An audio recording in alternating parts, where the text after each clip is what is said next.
The lights are off and away they go. Extremely loose. He's managed to hold on. I think he missed the complete. He's crazy. Side Freitas is on the grass on the infield before. He slides through. He tags Richard Eck.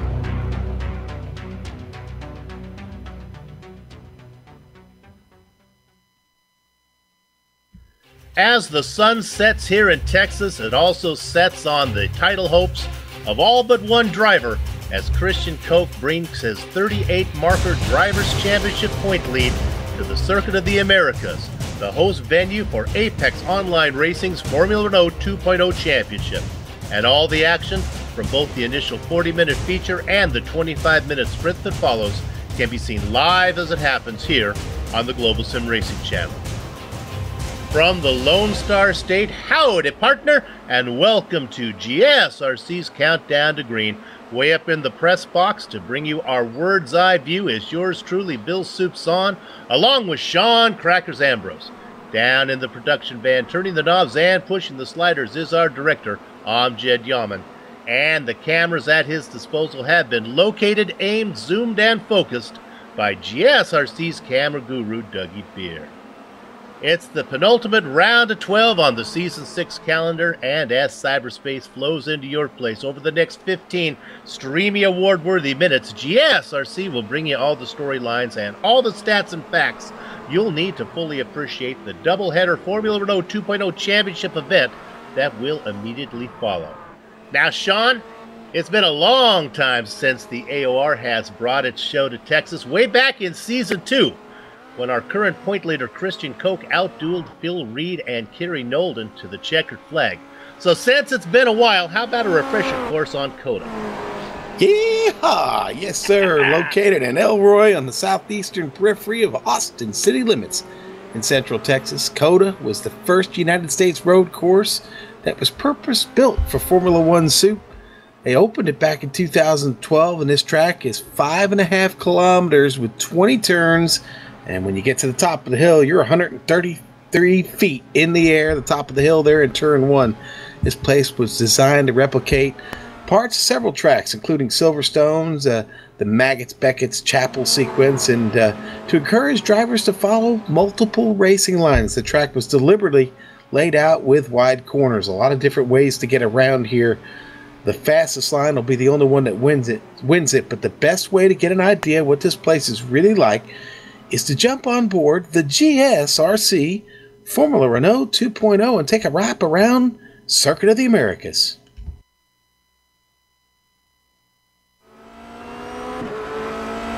All right, we've got Scott Newton in the GSRC Formula Renault 2.0, so let's do a lap around Circuit of the Americas. Coming up to the very unique turn 1, it's important not to outbrake yourself because the crest right at turn in means being too late on the binders will exaggerate the problem. There's a number of sharp turns like this one, and drivers on a single screen might find it hard to spot their apexes. Turn 2 is a bit of a nothing corner and easily flat out in the Renault, but after that comes the real challenge, the climb through the S's. Even though you have a lot of paved runoff, the line through here is extremely important. You'll lose time hand over fist if you get out of your rhythm. Plus, those pyramids at the apexes can severely damage the car if you plow over them. And even if you just glance them, expect it to upset the handling. Once you reach the top at turn 9, it's another blind sweeper through 10, but once again, there's no lifting required. Then, you finally get another passing opportunity at the hairpin of 11. However, think twice before sending it in willy-nilly. It might be smarter to set yourself up for a good exit out of here so that you can try to slingshot past down the backstretch. You can see just how long this rolling straightaway goes on, so expect the slipstream to really come into play during the race. At least when you're by yourself, it offers a bit of a breather. The real tricky bit will be if you're still side by side once you hit turn 12. You're coming up here at such a rate of knots that if you're offline trying to overtake, you can wind up looking silly by coming in too hot and giving the spot right back. From there, you're changing modes quickly because now we're into the stadium section. Turns 13 to 15 make up back-to-back hairpins that can be a bit frustrating. Though passes have occurred here, it's most often single file through this section. After that, swing left to give yourself a nice wide arc into the triple apexer of 16, 17, and 18. You can't quite keep it flat to the floor through here, and off the exit, you'll hold off to the right because the track swings right into the penultimate corner. This turn is deceptive because the car will want to push wide and a lot of drivers will have to take to the runoff. Then there's the final turn, which is another very important corner. With it leading onto the front stretch, getting a proper exit off of here can make the difference on 2 of your laps. but hopefully you've kept it all together and have now finished a lap around Circuit of the Americas.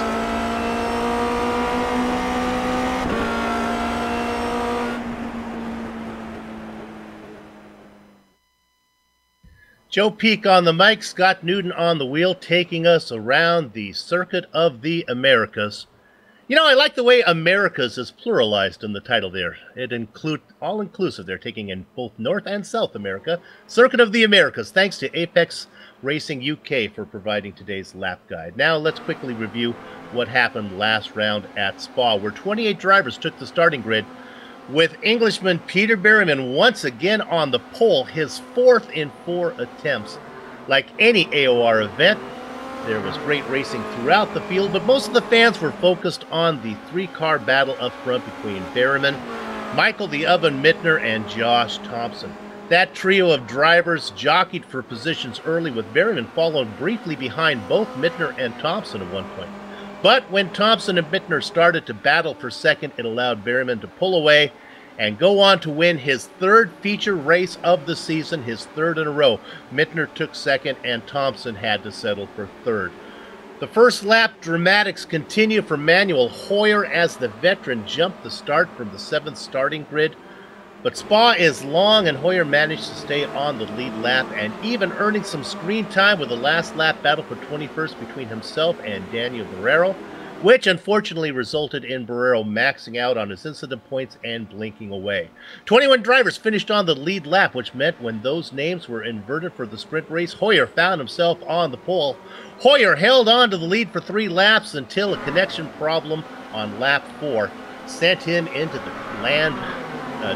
twilight zone and handing the lead over to Daniel Norris, who gridded in 4th. But it was Adam Tierney who had plans to impress the competition, climbing from 8th to the lead by lap 8, which he held for the final 4 orbits to pick up his first win of the season. All the while, the feature race winner Peter Berryman charged his way through the grid from 20th to fall 1 position short of the rare double, with Josh Thompson coming in 3rd. So, who was the big points winner for Belgium?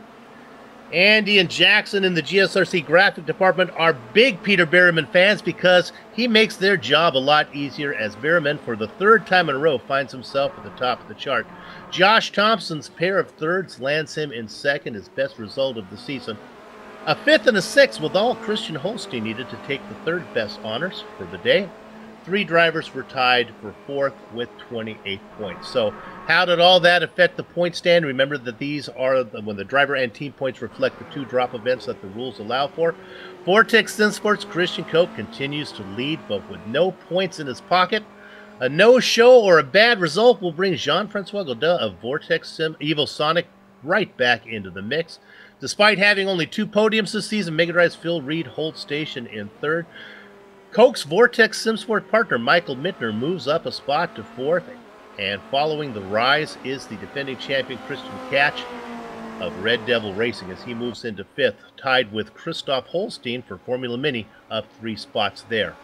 And it didn't take long, but welcome to the top 10 overlay Peter Berryman, the Apex UK racing driver star. He finds himself up 6 spots into 10th. Let's go to the team championship. And we don't see a lot of change there in any of the top 6 positions, with all those teams holding station, led, of course, by the Austrian duo of Koch and Mittner for Vortex Sim Racing. 3 points separate the battle for 2nd between Phil Reed and Kerry Nolden for Mega Drive, and Josh Thompson and Oscar Mangan for Infinity. But it has been reported that Mangan is done for the rest of the season, so Thompson will have to do it alone. Formula Mini, Red Devil, Vortex Evo Sonic all hold station. And it's no surprise to see Apex Racing UK climbing. Berryman's success, coupled with Scott Newton's contribution, have that team up 2 more spots, now into 8th with a bullet. Now, Formula Renault is always attracting new viewers, so for those tuning in for the first time, let's show the series details, and my booth partner, Sean Crackers Ambrose, will walk us through it. Yes, sir. Qualifying on track right now here in Season 6, round 11 of 12 today's Soup, and well, they do get 2 drops over this 12-race season. And the setup on the Formula Renault today, it is an open setup, not the iRacing fixed setup. They've had a chance to work with these teams, working hard to dial in Coda here. One important thing to watch out for, Soup, no fast repairs in this opening set today or the sprint race. That could be a big deal here at COTA. There's a few places you can get in trouble. Absolutely. And then what do we have here for race details coming up? Let's roll with the race details. This feature race, 40 minutes. They will grid based on their qualifying effort that finds Peter Berryman right now the only driver to crack the 2-minute mark with a 1:59.7 pit stops. They will get, as we see every week, the window is pretty wide. They generally split it, take it about halfway. You don't have enough fuel in the car to make it all the way. 16 incidents. This could be a big deal here at COTA, Soup, over this 40 minutes because there are a lot of places to get an off track to rack up those ones, and contact, of course, will bring you more. So we'll keep an eye on that. The points pay all the way back to 20th race here in the feature. And Crackers qualifying is underway right now. You see Steve Merriman, not surprisingly, sitting at the top of the chart. I want to take a second here. We go over that information because, we know that we're always picking up new viewers, but we believe that our viewership here is global. But with only 2 drivers from North America, I'd like to take a second and let everyone know, despite what you might think from listening to Sean and I, we are aware of the demographics. Now, last race, Sean dropped a purely American Brent Musburger reference, and I topped him with a reference to an obscure American Civil War general on the losing side, no less. So, Sean, let me tell you, with that in mind, I've done my homework. I have some Thor Heyerdahl, and get this, Ivar the Boneless references locked and loaded for this race, okay? Be ready for that. I want to hit the people who are watching. That's straight out of page 17 in the GSRC Commentator's Handbook that says, know your audience. Now, let's get back to what's happening today. Sean, pits are always so important. Talk a little bit about pit lane here at COTA. Yeah, it's a little bit tricky, Soup. You've got to kind of figure, you got to get in there gently. It's right off the exit of turn 19. Just before you get to the last turn, it dives off to the left, and you've got to make the hard left-hander there. It's a very, very long pit lane, Soup. It runs the majority of the main straightaway and doesn't exit until you actually start to climb the hill. So drivers are going to really, really need to be on point to not sacrifice any time down there. And I got our little fees jar right here next to me every time I yell, he's coming into the pits, and he's not, because pit entrance here is so close. It's hard for the commentators to tell when you're actually pitting because it's right on the racing line. Let's go ahead and talk about when they do have to pit. They want to make sure that they don't have to take repairs. How's the curves here? Are they friendly for these cars? Well, I'll tell you one thing. No, they're not. There's actually several spots. I'm going to tell you the one to watch the most. It's going to be coming down the hill, basically through what I like to call the snake, the S's, whatever you want to call it, which is basically turns 5, 6, 7, 8, and 9. You've got this little yellow curb that sticks up off the red banking itself, the red curbing itself. You hit that little yellow bump, or whatever you want to call it there, bomb, and you're going to have trouble. It throws the car up in the air. It's not a good spot to be. If you're trying to cut it and get as much time as you can, that will upset the car, will possibly do damage, will put you in, you'll wind up at a different spot on the track. Another spot is at all the hairpins. You get up a little bit too far on the curbing when you're cutting these hairpins, so it will upset the car. It'll send it around, and if you've got traffic behind you or beside you, that, of course, could cause a major problem. With about 45 seconds left in qualifying, Sean, what's the weather like, and how's it going to affect the tires? Soup, the weather today, not bad, actually. It's a pretty good day for racing. How do I think it's going to affect the tires? I don't think anybody's going to be looking for tires. It's 24 degrees Celsius on track. It's a clear day, 21 degrees Celsius. A little bit of wind, not very much, at about 16 kilometers right now. I think we're going to have a lot of speed, pretty good grip, which you certainly need here. Again, there's several hairpins in here, and you want grip coming off those hairpins. Hard to find sometimes. I think the Formula Renault going to be pretty stuck here to the track at Circuit of the Americas. Okay, let's go to the grid right now. We'll hustle through it. Peter Berryman and Josh Thompson on the front row. Row 2, Adam Tierney, Manuel Hoyer. Christian Koch and René Oosterkamp behind them. Row 4, Michael Mittner and Phil Reed. And the bottom row on the overlay is Kerry Nolden and Patrick Kessler. All right, and row 6 going to be Seo Telle and Scott Newton. Jonas Vastamaki in the unlucky 13th spot. Lawrence Sunstrike to right next to him. Row 8, Adam the Milkman Cowie and Bruno Dometer. 17th and 18th go to Christian DeCatch and Evan Emery. Row 10, Jeroen de Cortel and Daniel Morris. Hidden Blackjack, it's Urka Lindstrom, Lee Robinson in the double-duck spot. Little Stevie Chambers will start 23rd today, right there with Tom McLeod. And Darren Potter going to make it in here, and he'll start 25th soon. 25 names on the roster. That's pretty impressive considering we are so far into the season. There's always a natural falling off where the fields get a little bit smaller as we get to the very end. This is race 11. We have one more to go after this one. And let's see if Peter Berriman, sitting on the pole, can go 4 for 4 as he's looking to pick up his 4th feature win in a row. Josh Thompson, who was very impressive, sits right next to him. Michael Mittner all the way back in the 7th position. He was in that 3-car battle. Adam Tierney sitting on the inside of row 2. Remember, he was your feature race or sprint race winner from Spa. So Tierney really on a roll right now. All the drivers are out there under this Texas sun as it sets in the late afternoon. You can see that the shadows are long and thin today. Weather is pretty good. There are no tire warmers, so these tires are going to be a little bit cold. Drivers need to be careful around the first corner. It is a sharp left-hander. Then you go through 2 and 3. Then you get to that S section. 4, 5, 6, 7, 8, and 9 before we get to the back half of the track. I'm still riding on the Ivar the Bones reference there. He wasn't a very nice guy. It's Ivar the Boneless. Gather up the chicken stick, cover behind the cows, because Peter the Berryman is leading the stampede down into the first corner. Josh Thompson right behind him right now, looking to the inside to take over second position. That's Adam Tierney. Oh, there's a little bit of bumping behind. It's a red and white car. It looks like it must have been, it was Michael Mittner got into problems as he's losing positions. That's all right. Mittner's still digging, but boy, they were 3 and 4 wide up at the top of the hill. That has let the front cars start to pull away. Kerry Nolden has a nice gap from 8th all the way back to Vastamaki in 9th. They start to go single file right now. Trouble here at the back, Sue. Started with Lawrence to right. Made contact with Michael Mittner. Mittner having trouble again. Yeah, we'll get a replay on that when Mittner a little bit off pace. Look at that as he's struggling. Probably happened. He was probably off pace. What do you see? Oh, look at that.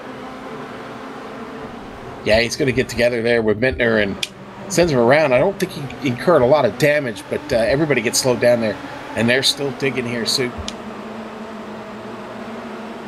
And now do we have a pass? No, Thompson able to fend off Tierney making a run. They have a pass for 3rd position. That's the yellow car, the familiar colors of Rene Oosterkamp, trying to make a move on the outside there on the blue car of Tierney, and he gets it done, I think. Yes, he's able to close the door as Oosterkamp gets 3rd. Tierney drops down to 4th. Manuel Hoyer back there stalking Tierney in 5th. Still trying to get all the way around the circuit here to complete the first lap, Sue. Now, we talked about Mittner having trouble. Remember, that team he's part of Vortex Sim Sports. They are at the top of the team championship, teamed up with Christian Koch, a couple of Austrian drivers. That team doing very well. It's nice to see them paired up as they go single file down the straight. Talk about that Austrian duo. It hasn't been since Milli Vanilli that a German-speaking duo has made such an impact. That was loaded up in the chamber. See, that was I just don't know how I respond to that, Sue. I came prepared. I got fired one now. I'm done for a while. Here we go. Koch running in 6th.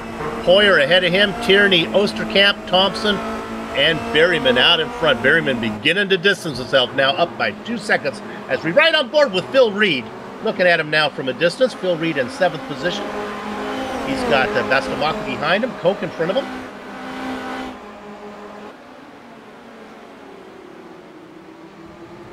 Not much fighting Boy. going on up front. What are you looking at, Sean? Yeah, I'm watching the same battle you are right now, scanning through the field. Like you said, not much fighting going on right now because, listen, we've still got a long race ahead of us here. It's a very big track. Lots of time to study the opponent in front of you and kind of set up your moves here. You don't have to get in a hurry. Battle for third, though. Tierney trying to be overtaken here by Osterkamp. And Osterkamp got forced a little bit wide. Trying to get in there was Hoyer. Thought he might get a piece of that one. So now the yellow car drops back into fourth. Hoyer back there in the black and white machine. In fifth position, right behind Osterkamp. Now Reed was able to get around Koch. Reed has moved up to sixth position. So Christian Koch drops back to seventh. And we talked about, again, that Vortex SimSport. They're having trouble today. Koch and Mittner not doing so well. That maybe we can follow up. Can we check in on Mittner? Oh my goodness. He's racing back in 23rd position. Yeah, Mittner's all the way back there. Lawrence to right. Just took a pit stop suit. Rolling out now. And unfortunately, that's not in the window. Not in the window. He's probably going to need another one. You know, the battle, I say battle, it involves a lot of cars. Christian Tkach right now in 14th. It's got this whole group behind him here. Erka Lindstrom, Evan Imre, Andy Cowie, Kerry Nolan, Daniel Morris, Jeroen Dick Hortel. Daniel Morris, well, I said that because they're fighting for position right now. Ty McLeod there. That group right there, that's obviously what I would consider some of the cream of the crop here in this series. And, well, I don't think staying in the lead lap's going to be a problem, but they've kind of dug a hole for themselves back here. No, we're right on board with McLeod right now. It just exemplifies the depth of the field here, where you have a defending champion, and this guy is good. And I'm talking about Christian Tkach. He's back there in 14th and struggling. Sean, I think with the talent being so evenly balanced, if we look there at Emery again in that battle, you really need to put in your practice time. I mean, you've got to, if you can afford to put in time and get the track learned, you're going to be good. Yeah, and good is a good word to use. Ty McLeod, or I'm sorry, Kerry Nolan also picks up a spot. He does that on Andy Cow. We saw Evan Imre get by Erka Lindstrom there. Lots going on as we rode on board there with Imre. Again, this group back here, all these positions are at stake. And Manuel Hoyer had trouble. He was racing in fifth position. I know what it was. Well, he caught the hairpin. Caught the curbing on the hairpin. It upset the car suit. Right in front of Phil Reed. Luckily, he spins off the track, and Reed Koch Vastmaki able to get around. Yeah, it jumped that curbing that I talked about there on the hairpins, and when he tried to put the power down, he spun it. Bruno Dometer just gets by there. Just gets by Manuel. That's another position lost. Yep. Let's look at the battle for, oh my goodness, for 8th position. This is on the inside. That's Aisio Tellas, the Brazilian driver, making a move on Scott Newton from Australia. A couple Southern Hemisphere drivers going at it. Now he's trying to take down Kessler. Kessler from Switzerland out in front of great three-car battle, 8th, 9th, and 10th. Kessler beginning to distance himself a little bit there.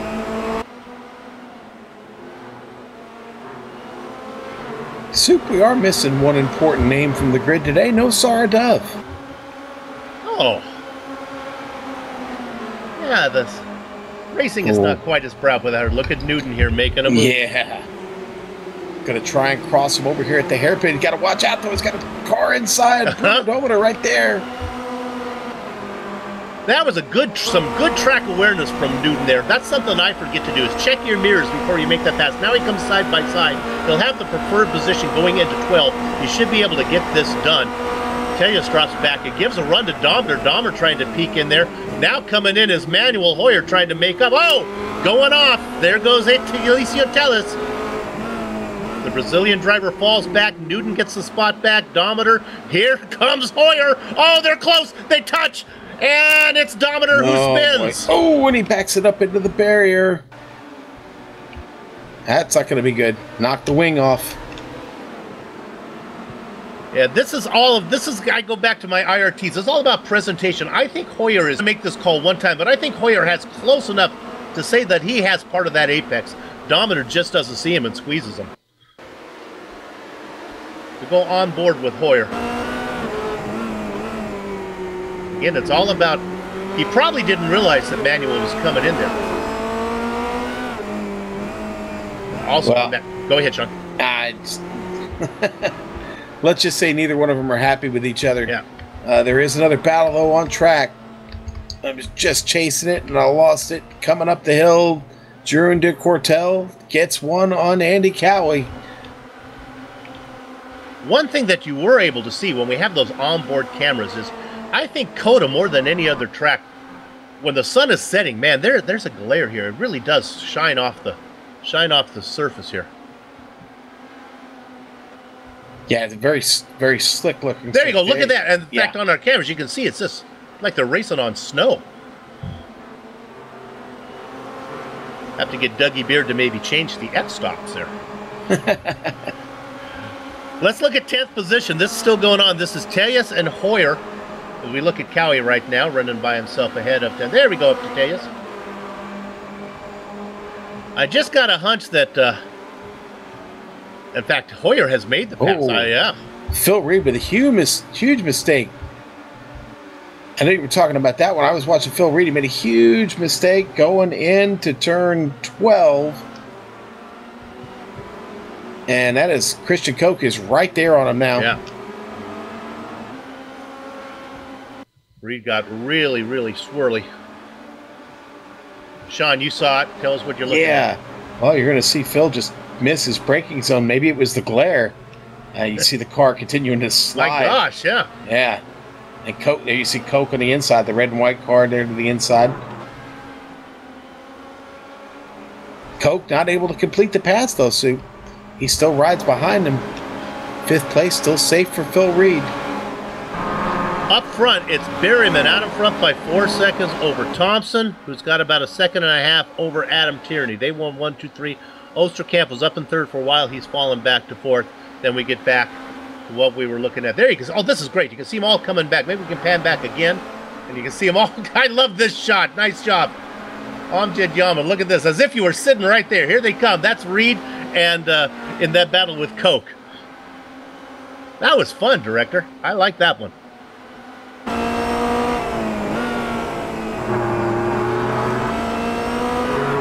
Reed and Koch, 5th and 6th right now.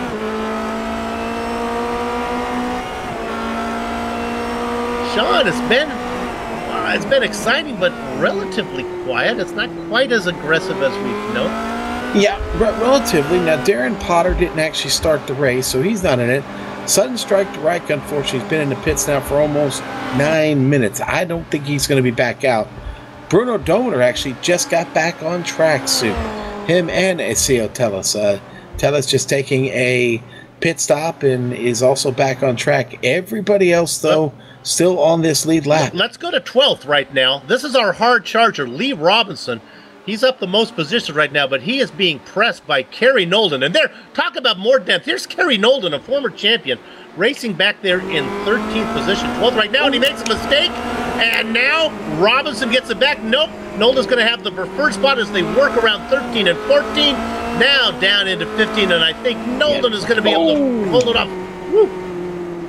Boy, and Nolden just came right back across there in front of Robinson. Wanted that preferred line going into that left-hander.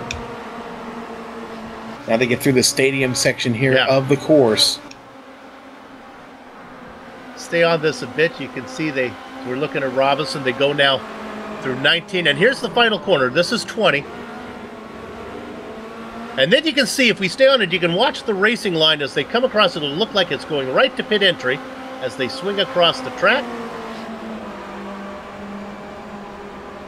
And with that said, we have pit stop starting. Yes, we do, Soup. Emre Mittner in. The window is open. With about 27 minutes of racing left. There's Mittner in his stall. Emre getting out first. Now, what Mittner has to worry about is will he be forced to stay in there longer than he wants to because of damage? Nope, Mittner's away. Nope, he's away. 4 Yeah, seconds. no, he was yeah. nothing held him back. He's good.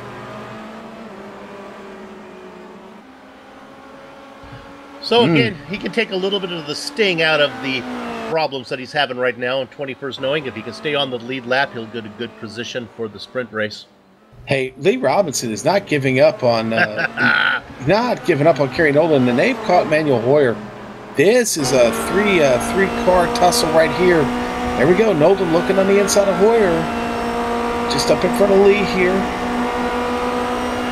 Wow, Nolan definitely with the power on the open straight. Now they get in. This is the part that swings back and forth. The left-hander. Now they come up to this sharp right-hand section. Up, and D. Cortel has had a problem. Giroun, he just looped it. Oh. And then it was Nolden who got tipped.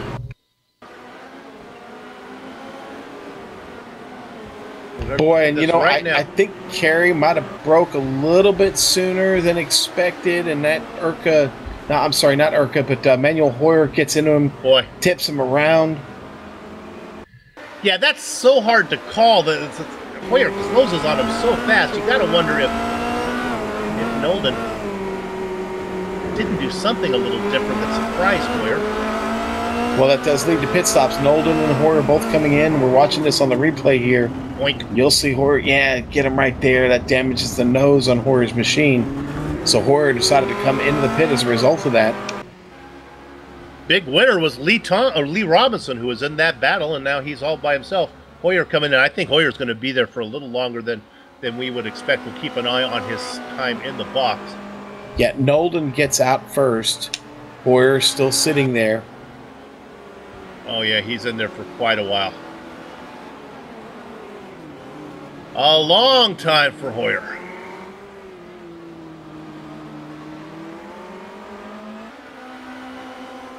As we look at him now, he's come back out onto the track. How did he file out in relationships to Mittner? Is Mittner ahead of him now? Let me see. Mittner racing in 18th position. Yeah, in fact, Mittner is the leader of all the cars who pitted ahead of Emre and Nolden. That's a pretty good recover from Michael. Some big names who have pitted there as we're looking at the battle for P5. Nolden, Alessio Tellis coming in too. Now we're looking at Koch. That's your point leader. Let me tell you, Christian Koch on his way to his second championship, but he's got to be grateful that Peter Behrman didn't find out about the Formula Renault 2.0 championship before he did. Phil Reed coming on into the pit. It's like you talked about there, Soup. You really got to watch closely. See, sometimes you don't know they're actually pulling off until they're actually around the turn. Yeah. And again, it's just an eternity getting down this pit lane. Phil lining up his box. Going to get in, slot it in. He does have wing damage on the front. Oh, low. He had to go up on the jack, so that's going to take a while, at least double his time. Look for him to be in there for about, looks like he's in there for about 8.7 seconds compared to about 4.7. So about 3 seconds longer than he would.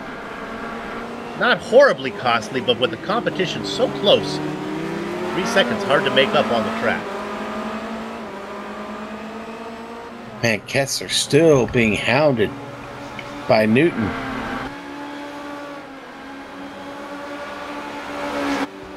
Reed shuffles out ahead, though. He is the leader of all the cars that have pitted. He comes out well ahead of Mittner. Look at that battle there with Newton.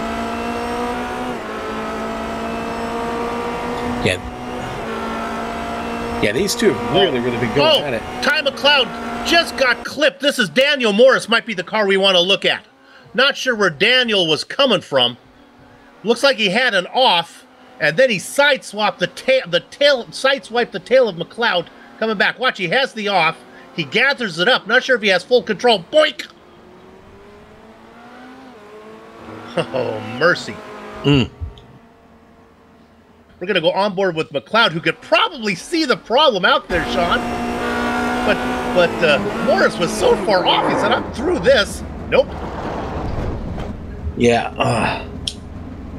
Well, Ty, go ahead. I was just going to say, Ty lives to fight another day. And that's where the IRT has a judgment call, where you have to decide, was Morris still trying to gather up the car? Was it under control, or was he trying to catch the spin? Yeah. And Daniel Morris has called it a day. I don't think we need to go into replay on that one. Morris is done. Vastamaki's in. Eunice has brought his Formula Renault in. Scott Newton did finally overtake that position from Patrick Kessler back there when we went to the replay. Got to give a shout out to Eunice. Vastamaki having a great run right now in 6th as he leaves the pits. He's going to cycle out a little farther down, but that'll move up as soon as everyone takes their stop. He's having maybe the race of his Formula Renault 2.0 championship career right now. Great run from here. In 12th, he's going to cycle in behind Phil Reed. Reed up to 11th. Of course, Reed has made his stop. Vastamaki back about a second. Reed, of course, paying the price for that extra long pit stop that he had to take. Top 10 cars still to come in. Go ahead, Sean. Newton, Kessler get together right in front of Christian to catch. This is Newton. Well, it's Newton, actually. I'm sorry, it was Newton spun around by himself in the hairpin. Yeah, I don't think Kessler got any of it. Kessler had a good view of it. Yeah, I think Kessler made it around. Then Newton does a donut right in front of to catch, who had a view of smoke in front of him. All right, so I oversold it a little bit, okay? Well, not if you're a Scott Newton fan. I think they were quite upset by that. Newton drops back to 8th, still needing to pit. He's one of the 10 drivers who have not come in yet. Lindstrom, Robinson to catch, Kessler, Cope, Osterkamp, Tierney, Thompson, and our leader, Peter. Don't pay the Merryman out in front by, oh, how much? Let's take a look. What could it be? 7 seconds. Sean, we're closing in on the end of Season 6, and hopefully GSRC will be back for Season 7. And if Peter Berryman comes back to join us, we may have to come up with, hunt down some Berryman slayers. This guy is good. And Scott Newton, Lee Robinson in the pits, watching Lee come down now. Soup grabbing from the headlines of the current day. Got that big Hurricane Harvey down there swirling around. Well, just today, COTA announced the parking lot and the RV sites are open. For a small fee, you can run from the storm and come stay up in Austin if you're trying to get away from that mess. What I'm going to do as a sign of empathy and sympathy, I'm going to actually go online here and just go to COTA and park my car in the parking lot and just sit there. Well, you get a call for reservations soon. Not if I do it on iRacing. I think I can probably get there. Oh, okay, gotcha. And I'll just do it. You know, I'll simulate the spirit of camaraderie I have for all those. Well, if anybody's sitting on Interstate 45 watching us on YouTube right now, hey, you can head on over to Austin, take a left there. GSRC cares. Right now, Peter Berryman out in front. In all seriousness, it is a nasty hurricane coming Texas way. We make light of it, but it's nothing really to joke at. Waiting for the top 8 to come in. Bill Reed, the leader of all the cars who have pitted, ahead of Eunice Vastamaki. Michael Mittner running back in 19th position. Manuel Hoyer, another big name. How about 18th? 17th, I guess. Oh, and there's a little bit of commentator's curse. Try to get the power down a little too quickly, probably. I've certainly done it down there before. It's easy to do. These hairpins, there's grip there, but you got to find a perfect line to get it. And if you just get back to the power a little too quick, you will turn it around. Sean, looks like anybody who's still racing is still on the lead lap. I'm looking at Stevie Chambers. He's out there. Andy Cowley. They have made their... Chambers has made his stop. It's 2 minutes to get around here, Soup. It's really, really tough. Unless you're just having a really, really horrible day. It's tough to get lapped here. Oh, Sean, it's not that tough. Have to be slow enough, buddy. Yeah, I tell you what, every one of these guys, to a man or a woman, are faster than me here in the AOR, so they certainly don't want me out of here. Boy, not a battle to be found in the top. I'm scanning back, top 7, 8, really not a battle out on the track. This is very atypical for a Formula Renault 2.0 championship race. Maybe the first thing we're looking at, Vastamaki in 10th. They were 16th with Nolden. Go ahead. Well, and Phil Reed. Now, right now, Vastamaki and Phil Reed have both taken their pit stops. Phil Reed we're watching, obviously, because he's leading that pack of cars that have pits. So it'll be interesting to see what exactly that's going to be worth to him when the top 8 finally decide to come in. The top 8 have not taken that pit stop yet. Right, the laps, that's a great point you just made. The laps that Phil Reed are putting in right now are really important. First of all, he's trying to recover from that little 3-second extra time in the pit box that he's had as we look at Reed smoke the tires into that corner. But yeah, he's trying to put down hot laps because these are all spots that he can pick up. Certainly, he's only about 20 seconds behind Koch, who's running in 5th position. I'm not sure what the bogey time is to come in and get out, but it's got to be around 20 seconds. It's about 30. Okay. It's right at about 30, just 28 to 30 seconds. So right now, Phil looking pretty good. Looking good then, yeah. To get out and hopefully be racing Christian Koch, possibly Renee Osterkamp.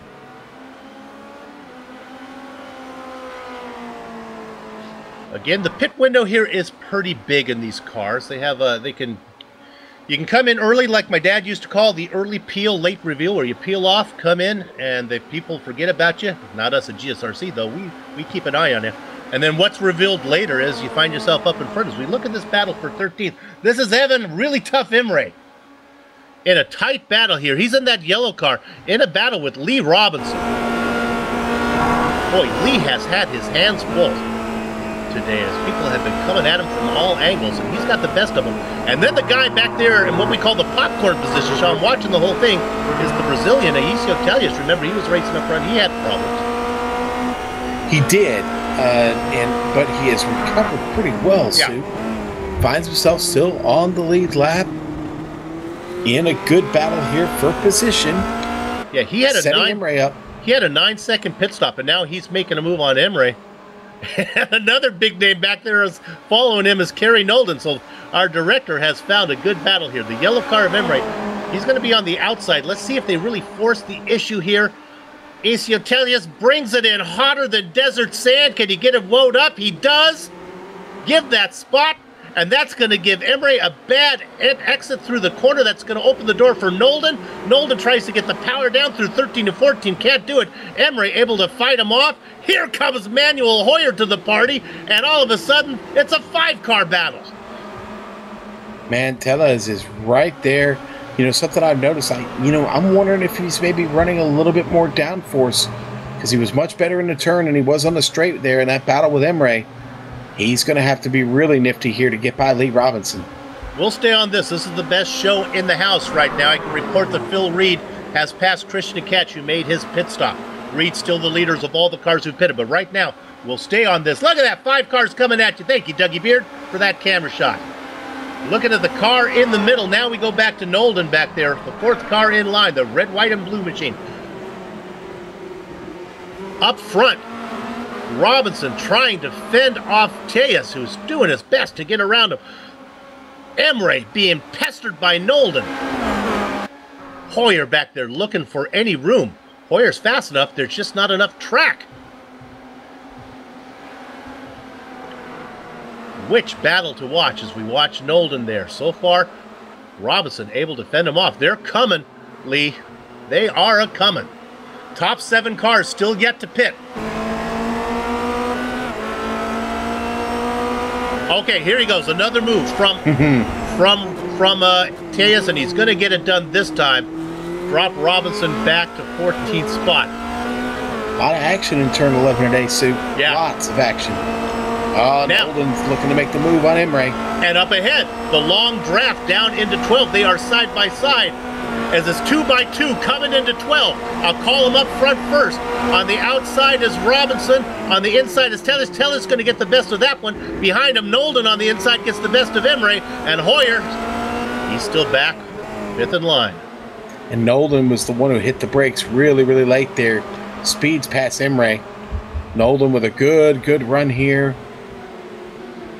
Josh Thompson, on this report, we can stay on it. Josh Thompson has made his stop, and he cycled out in front of Reed. Thompson now racing in 5th with his pit stop done.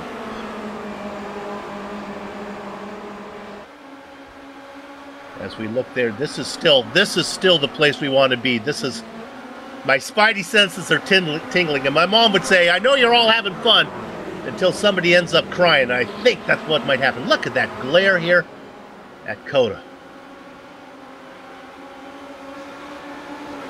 I want to check in real quick on Thompson's lead over Reed. Get you an interval. Oh my goodness, it's 22 seconds. Am I looking at that right? Thompson come in and out? Holy smokes. Yeah, so Thompson well out in front of all the cars who have pitted. And running in 5th right now. Oh, Lee Robinson had a moment there. Yeah, of course. He almost got into the back there. Erica Lindstrom had to get on the brakes, and he almost lost it. That allows Kerry Nolden to get by. Robinson now under threat from Evan Emre. Yeah, Robinson was out there racing to the rhythm of the road. He has lost the rhythm right now as he's struggling, as Emre trying to get around him. Berryman's in, Sue. Good run as we look at that yellow car, try to make a move into 11. I think Berryman should be able to get in and out without any issue going on right now. Don't see any damage on the car. He gets to the number 1 box. He gets in there clean. Does not go up on the jacks. He's away. 4.5 seconds in the box. 28.5 seconds is the bogey there, Sue. Yeah. And guess what? He's going to keep that nice, comfortable cushion because behind him, Tierney, Osterkamp coming in the pit. Josh Thompson, 11 seconds behind Peter Berryman. This is important. Tierney comes out, but Thompson got around him comfortably. Thompson out about 10 seconds ahead of Tierney. Tierney's going to cycle out in 3rd, ahead of Osterkamp. And honestly, they're going to cycle out just about as they went in. That's everybody, Sue. And before we go back to that battle we were watching, one more highlight for me because I love 7th position. Jonas Vastamaki having a great race. 2.5 seconds up on Patrick Kessler. About 2.5 seconds behind Phil Reed, running in 7th. Nice run from Vastamaki.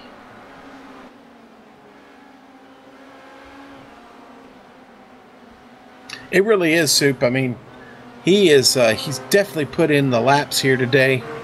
The Finn has looked strong at Circuit of the Americas. We get a chance to talk to him. I'd like to know how much time he's put in at this track, because this is really a tricky track to dial in. Let's go to 3rd. It is our 13th. It is our best battle. In fact, we're on board right now with Manuel Hoyer. Sometimes I need to check the live feed that our director had before I call for a camera shot, as he reads my mind. Manuel Hoyer, we ride on board with the roll kill cam, looking ahead of Emre. This is a great battle. It was a 5-car battle. Nolden is a little farther back. Robinson had that issue. He's fallen off a bit. And the other car in that battle was, I can read my handwriting, which I can't on my notes here. We've lost somebody out of there. Hoyer doing a good job, though. Hoyer was watching the whole thing. He is now up behind Emre.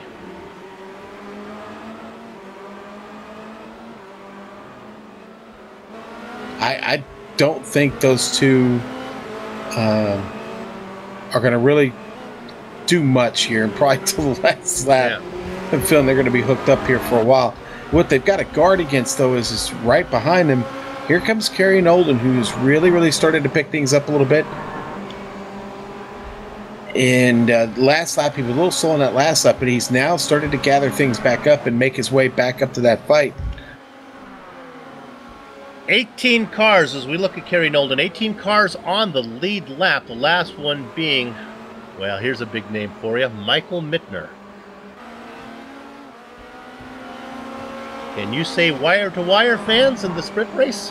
I knew you could. And honestly, Sean, bad results in the feature race is the only from top-tier drivers is the only thing that has kept Peter Berryman from doing that elusive double. I mean, yeah, it's a tall order to ask Peter to run down Michael Mittner, who has a 17-position head start on him in 25 minutes.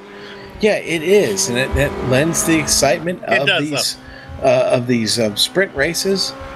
Soup, I got to be honest with you. I'm looking at my little thing here that tells me about incidents. I think we're going to need to watch out for a few guys here over the last 5 minutes. They better stay within the boundaries because we've got a few drivers pushing it at the limit. I don't have that column highlighted. Can you take a peek for me to Peter Berryman? What's he look like? He's good. Reporting us clean? He's good. The reason I bring that up is there are bonus points for pole, fastest lap, and also a zero incident, as we need to go to 13th position here, as here comes Hoyer making a pass on Imre. And he gets that done. To finish my thought, those are 3 more points for Berryman. So not only is he like winning these races, but he's maxing out on bonus points as well. Getting reports here that Michael Mittner might have been one of those drivers on the edge. He was. He's gone. This is. Get a screenshot of this, Sue. We need, still a shot of somebody blinking away. That's so. We've got to get a sound effect for though that we can have like a when the guy blinks away. Here he goes. Now he looks fine. Let's see if it was an incident. Oh, there it was, right there. No, actually, right there. That'll do it. Yeah. My goodness. Oh well. That was close to a commentator's curse, but we had long since left him, so he's not going to... Well, all of a sudden, then, the last comment that I made about Peter Berryman not being able to do the double, that makes it a lot easier now. You start to get back to Kerry Nolden back there. He's back in 15th position. Here's a driver that has been... Let's go to 17th real quick, because there's not a lot on the action. Vastamaki. Yeah. He just got past Phil Reed. Well, we got a replay of it here. Let's check that out. Yeah, well, I don't know if he got past Reed. I think Reed made a mistake. He did. Yeah, look Reed at this. Had spun. Whoa. Reed had spun. Yeah. Yep, Phil had spun. And then by the time he got it gathered up, another spot for Vastamaki. But wait a minute. Former champion is not done as Phil Reed gets it back. Yeah, Phil went into a full 4-wheel drift, but did not actually spin the car all the way around. And Soup, the culprit, was that little yellow pointy curb there. Well, I think we just had another driver who was on the edge, Soup, just fall out with a DQ. That might have been Lee Robinson. What a great race he was having. Our director is going to look for this one to see. I don't know what I'm hoping for, a DQ or an internet connection loss. Oh, look at that, the spin, and that's all she wrote. That's what happens. Loss of control. That's worth 2.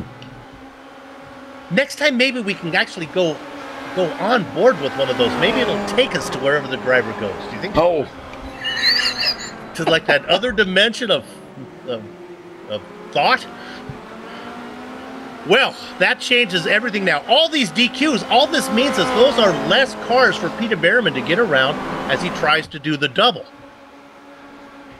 Can we go ahead before this race is over? Can we go to 17th position? I've been trying to do this if drivers would stop DQing. Jerome D. Cortel racing at 16th now. Last car on the lead lap. This has been a disappointing season for him. He was really impressive last season.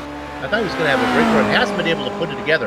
Hopefully he'll have the intestinal fortitude to stay out there and start from the pole position. Your own?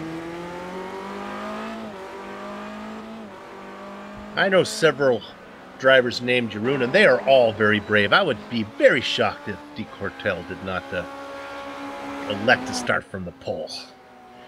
Berryman out in front by 13 seconds with just under 2 minutes of racing left. 17 cars on the lead lap. Let's see if we can pick up a battle somewhere out there. Yeah, Manuel Hoyer 12.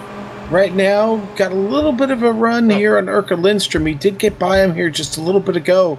Hey, here comes Imre. Yeah, it's Imre. It's 13th position. Imre on Lindstrom right now, and that yellow car's going to get that spot. He should be able to close it off in 12. Ooh. He does. Evan a little late on the break. They're going to pay for it. On the outside, this is a sweeping right-hander that's hard to do. Now a little hokey-doke, a little dipsy-do from Lindstrom trying to get underneath. Boy, this is a good fight going on here between Really Tough and Evan and Urka Lindstrom. So these drivers have been pushing hard. They've got less than a minute to just hang on here. You do not want a spin or an off. I don't think any of them can afford another incident. Not sure if we're on the white flag lap or not. We are. So our leader now working his way down the back straight between 11 and 12.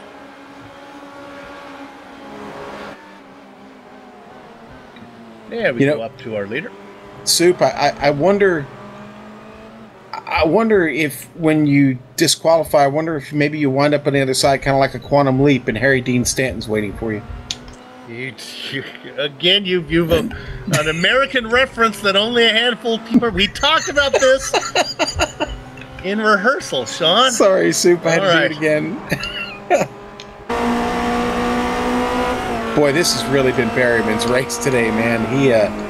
He's just had no mercy on the rest of this field. He's obliterated this track. We ride on board with him right now, working his way through 20, nothing ahead of him but the checkered flag. Give round number 11 to Peter Don't Pay the Berryman as he comes across 4 in a row in feature races. Josh Thompson going to get second. Is there a battle out there? Maybe we go back to... How's Reed doing here? Let's go to Vastamaki. This is good. Vastamaki and Kessler. Yeah, and Kessler all over him here. They're going to go through the stadium section. Good spot for a run. Kessler coming up. Here comes the left-hander. That is 19. They got to get it done pretty quick. There's not a lot of time between the last corner and the start-finish line. Kessler goes a little bit wide out of 19. The Swiss driver, I don't think he's going to get there. The Finn makes the left-hander throttle down. He's going to get 7th. What a run from Vastamaki. Nice job. Kessler gets 8th. Maybe Emre. Let's see. Emre looks like he's safe in 14th ahead of Lindstrom. But here comes Nolden. Still time as they work around the final corner. I think they're going to come in that order. Emre gets 13th. Lindstrom 14th, Nolden 15th. There's a big name at the back of the pack. De Cortel coming across, not that far behind, comes across in 16th position, the last car on the lead lap. So, Sean, before we go to break, I got a question to ask you now. And I need you to tell me, why is the break between the racing events the best part of a doubleheader? Soup, because it's the perfect blend of a post-race high and the pre-race jitters. That's right. So with that in mind, GSRC is going to step away. But just for a moment, we'll be right back during the sweet spot between the feature and the sprint races to run down the entire finishing order of the feature race and then talk to some of the drivers as well. Stay tuned.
Welcome back to the Global Sim Racing Channel's coverage of Apex Online Racing's Formula Renault 2.0 Championship.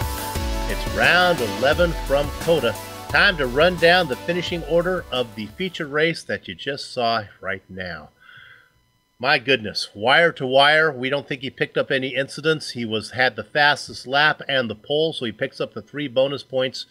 And of course, we're talking about the driver with that black license, Peter Berryman, as he wins it today. 14 seconds ahead of Josh Thompson. Adam Tierney comes home in third. Fourth and fifth go to Renee Osterkamp and your points leader, Christian Koch. Phil Reed comes in sixth. How about the run from Jonas Vastamaki? My goodness, a great run, 7th position as he nips Peter Kessler for that spot, who comes home in 8th. 9th and 10th goes to the defending champion, Christian Tkach and Scott Newton. Sean? Soup, let's go back to 11th. The Brazilian Acio Teles, he finishes 11th. Manuel Hoyer going to finish 12th today, down 8 spots. That's a rough go for Manuel today. Evan Imre up 5 to finish 13th. Erka Lindstrom with a great run through the field. He finishes 14th. Kerry Nolden, we saw him battling quite a bit. We also saw him get in trouble there, Soup. 15th for him. Jeroen de Cortel will finish 16th. Stevie Chambers, 17th. Lee Robinson, 18th after that disqualification. Michael Mittner, same fate for him, 19th. Andy, the Milkman Cowie, will finish 20th. Then hidden blackjack, it was Daniel Morris. The double duck spot goes to Ty McLeod. Bruno Dometer and Lawrence Sudden Strike to Right go 23rd and 24th. And I'm not sure if the magic wand was taken out of the sheath there, as Darren Potter, not sure if he raced, gets credited with 25th. All right, let's look at the interview booth. And Sean, you know, lately with all of your obscure references, I think you have scared the drivers away. They do not want to come in and talk to us because they're afraid they won't understand what you're talking about. So let's go ahead and talk about what's coming up here for a minute. Maybe someone will come up to the broadcast booth here and talk with us. 16 drivers on the lead lap. That means there's only 15 for Peter Berryman to get around. Maybe the best name up front, Kerry Nolden, but even that, he was only 9th fastest in qualifying. I think we could be in store for the first double we've seen in a long time. This would be a good place to get that done. I think COTA lends to that. You know, there's a lot of places to get out and run. There's several lines, a lot of good passing opportunities here.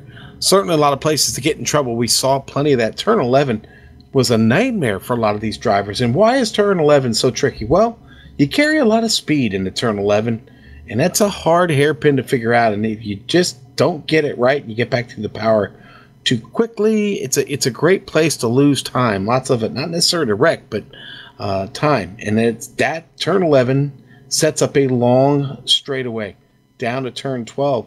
You need the very best exit you can get down that straightaway. There's so much time to be made or lost between 11 and 12 that really can be most of your race there. And I think Berryman will probably take advantage of that, and he'll take advantage of several drivers in turn 11 here in the opening 2 laps. He could pick this up within the first 3 or 4 laps, Soup. So it should be interesting and fun to watch. He's going to have his work cut out for him, though. I mean, this field in front of him, he'll have Koch to get through, Philly Reed and Renee Osterkamp. You know, I mean, there'll be plenty of drivers there to fight with that he'll have to make his way through. But we'll see. I still expect a great race. The incidents will be down just a bit from what we have in the feature race, but I will tell you, I'm still concerned. Even over the length of a sprint race, I'm still concerned about several of these drivers maybe finding trouble. It's going to be a mad scramble, as these sprint races always are. And when you're in that situation, you tend to maybe try and use a little bit more of the track. You're going to find yourself picking up those 1Xs. Yeah, let's talk a little bit more about the incidents. I think probably it's so tempting here at COTA because, honestly, a lot of this is like a parking lot. There is runoff areas everywhere, and you're really not in danger. If you go a little wide, pick up an incident point, at least you know your race is going to continue. In contrast to something like Bathurst, where why do you even need an incident cap at Bathurst? You pick up 2 or 3 incidents, you're going to be in the wall anyway. So I think what happens here is you get suckered into it, and before you know it, you find yourself really close to the limit. Yeah, so what happens when you get close to the limit? You tend to overdrive the car. We saw that happen several times. Several drivers had trouble, getting into the hairpins a little hot, missing their braking zones. Really, really easy to overdrive it, and when that happens, it's all about losing time. Berryman took advantage of that, clearly took advantage of that, and because of that, he finishes with a pretty good gap, almost 15 seconds ahead of Josh Thompson. It's all about minimizing the mistakes here, Sue. Hey, we got an interview, and I couldn't have asked for a better guy to come in. What a race that he had. And, of course, we're talking about Jonas Vastamaki. Came home in 7th. Congratulations on your race. Very impressive and very exciting. Yeah, I wasn't expecting that. For the first time in AOR, I had more than one day for practice, so I thought maybe I could have the top 15 or solid points, but I wasn't expecting a top 10 finish. Yeah, really, you had a nice qualifying. You qualified 13th, were about where you thought you would be. You made up 6 spots. Had a good battle there with Reed, and then Kessler at the very end was giving you some pressure. Oh yeah, it was interesting running amongst the big names like Reed. I was able to follow him. He was pulling away, of course, but I was able to see him all the time. And at one point, I had to turn my relative screen off because there were so many big names like Osterkamp and Reed and Takach that I was getting freaked out. So it was easier to focus on my driving. Is there a corner that gave you a lot of trouble? We saw a lot of problems in 11. That's one that's right before the long back straight. Is there a corner that worries you here? The last corner of the SS section was quite dodgy sometimes. I had a lot of moments there when the rear end stepped out a bit. But other than that, it was quite smooth. I'll get you out on this one. How did the tires feel early on? Did they heat up pretty quick? It actually took a while longer than I'm used to in public races because it was a bit colder, but after 2 laps they were fine. Usually I was expecting them to be able to be pushed as hard as I wanted after 1 lap, but it took a bit longer. Okay, well, good luck to you in the sprint race, and you better turn that relative off again because you got Reed, Coates, Oostkamp, Tierney, Thompson, and Berryman behind you. So just focus ahead, buddy. Yeah, thanks. Jonas Vastamaki, what a good run from him. Sean, how great to have that interview, huh? Yeah, buddy, definitely great to get an interview. We love it when they come in and talk to us after the race. And Soup. And for a Finn, he was pretty darn talkative. Oh, he's chatty, very chatty. Yes, he obviously didn't. He must have been raised out of the country or something. Yeah, he didn't go to the Finnish. He didn't go to the Finnish school of driving etiquette. That's fun. Okay, well, with that said, we're going to take a short break now here on the Global Sim Racing channel. But don't go far, because we'll be right back. We have the 25-minute sprint race coming up. No pit stops for that, and an inverted grid. My goodness, it's going to be exciting. Back in a few.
Welcome back to the Global Sim Racing Channel's coverage of Apex Online Racing's Formula Renault 2.0 Championship, round 11 from COTA. We got the feature race in the books, and now it's time for the sprint race that is always exciting. Sean, why don't you go over the details of that? Soup, 25 minutes for this race, for the sprint, and we're going to invert the cars that finished on the lead lap from the feature. If you just showed up, well, Peter Berryman won the race. That means it's going to be all the way at the back. The grid will be something to keep your eyes on, and his charge up through it. Pit stops. You're not going to need one on this one, not unless you damage the car. And if you damage the car, you've probably lost much of a chance to win this thing. Now, the incident cap is only 12x. We saw several drivers run into trouble there at the end of the feature race. I think this still could be a factor here. We'll see. Now, the points only get about 2/3 value, and they only pay to 16th as opposed to 20th in the feature. So somewhere in that top 16 is where you want to be. But hey, we're racers here, Soup. You really want to be at the top of the podium. And those incidents, they were 16 for a 40-minute race, 12 for the 25-minute race. But of course, it's a little different as those guys in the back need to work their way through the field. Sean, an exciting race that we just saw. COTA's a brand new track, and you're from Texas, so you know this place. If you were buying a ticket, where would you buy it here? I'd buy a ticket to the amphitheater to see the next Iron Maiden show there. I've had the pleasure of catching a couple of concerts there in the amphitheater. Telling truth here, I've actually never seen a race at COTA. I've been to the amphitheater twice, and it was on a non-race weekend, so go figure. But I have seen the track, and I've walked part of it. It's absolutely glorious. Turn 15 grandstands.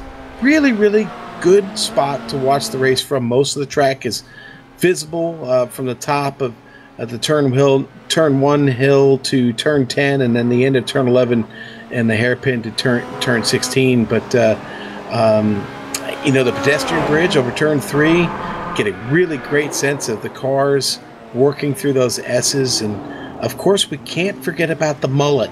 What's the mullet? Well, the mullet is that area in right there in the stadium section. Now, that tower, the big tower, the observation tower, it does cost a little bit of money to get up there, a little bit extra, but it is a picturesque view of the entire facility and the sprawling countryside of West Austin.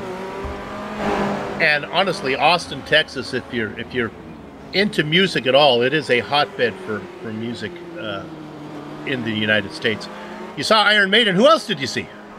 I caught Tom Petty there. Oh, Tom Petty. It was, I think, that was the first show I saw there, and it was shortly after they opened the facility.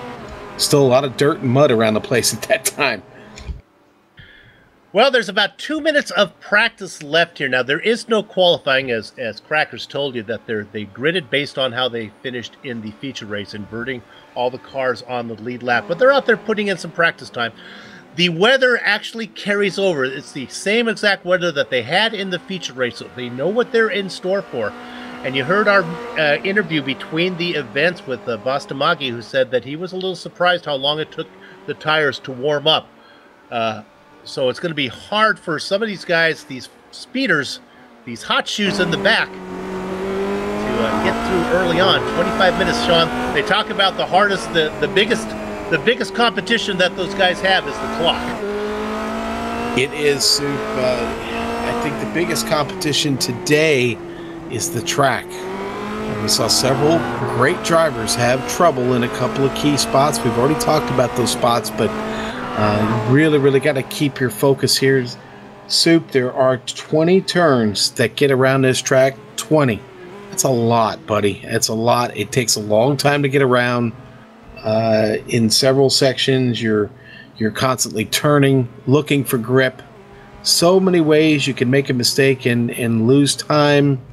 Soup, you've got to be on your game today. Yep. And boy, Peter Berryman's really got his work cut out for him. We're looking at Peter Kessler right there. I can report that Jeroen de Cortel is out there putting in some serious hot laps right now. I think he is taking it serious. He is going to be our pole sitter if he's brave enough to attempt it, and I think he's going to be able to do it right now. So I believe if I read my handwriting again on my clipboard, I believe it's going to be De Cortel on the pole, and then Kerry Nolden outside of him. If I remember what I just told you, last time about 3 or 4 minutes ago when we ran down the finishing order. Looking at those long shadows here in Texas. Round 11, the sprint race coming up. The feature is in the books with Peter Berryman picking up his 4th consecutive feature race win. It is his 5th event of the season. Yes, he had trouble on the initial one, a little bit of a culture shock, but after he got his feet wet, my goodness, he's had traction ever since. Can he do the double? That's what Crackers and I are going to be watching right now. Let's do our starting grid. He says he's going to start there. Jeroen de Cartel, Kerry Nolden on the front row. Sean? All right, sir. And in row 2 is going to be Urka Lindstrom and Evan Imre. Manuel Hoyer and the Brazilian, Aisio Tellas in 5th and 6th. Row 4, Scott Newton and Christian Tkach. Patrick Kessler and our in-between race interview, Jonas Vastamaki in 10th. All right, let's go to row 6.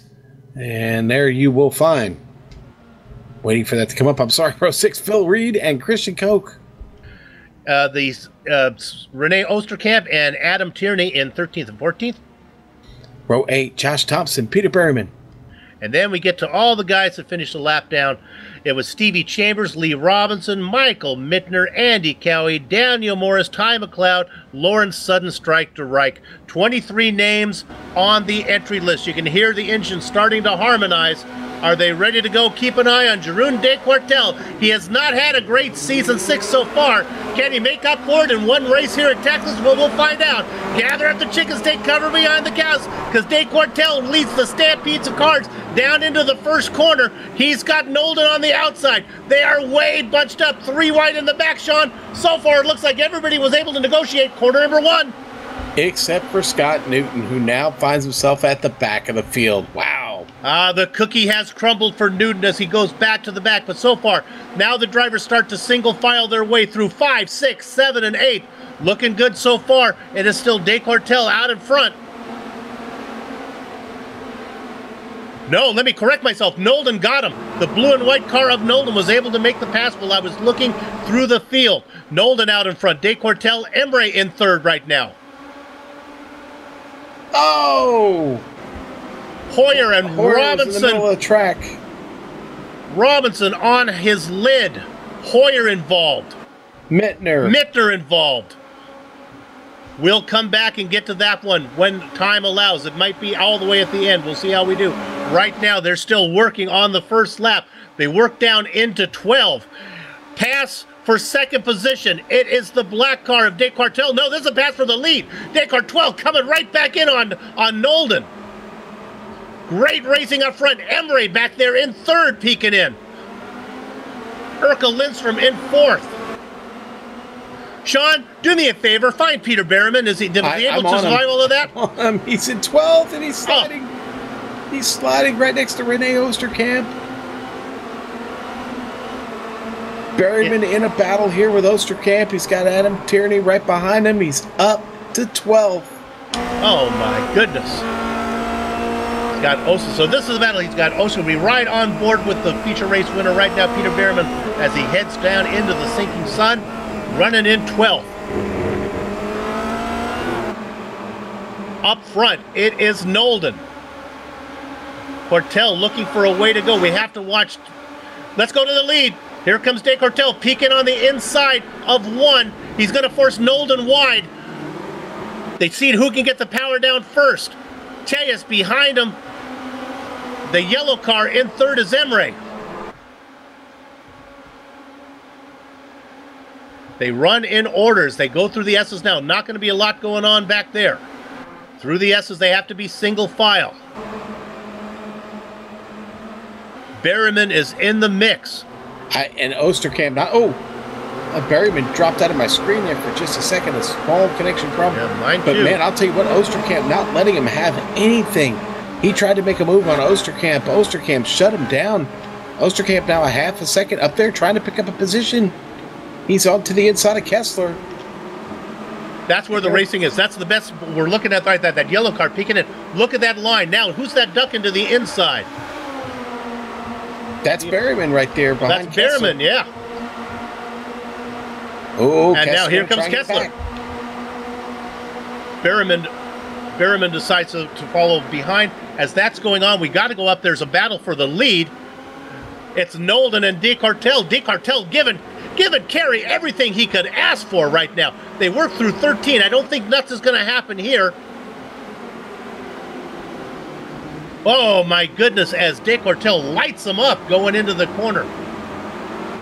They're not opening up any gaps, so let's drop back. We can see where the action is back there was Osterkamp.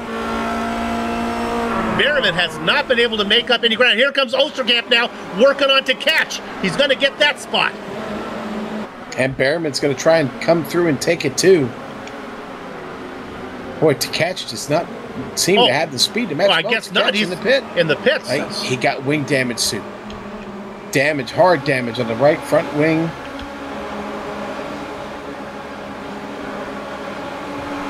And that's something going on with Phil Reed. Not sure. And it looks like Thompson had an issue. Did that just happen? It did, Sue. Yeah. It was back. Yeah, it was all the way back in turn 11. I saw a car spinning, so he was racing with those guys. A lot of craziness going on out here right now, Sue. So are we live right now? Okay, we are live. So we're looking at Lindstrom in 6th position. Yeah, the battle up front is intense. It's really a shame that we're not giving it the justice it deserves. DeCartel is all over the back of Nolden.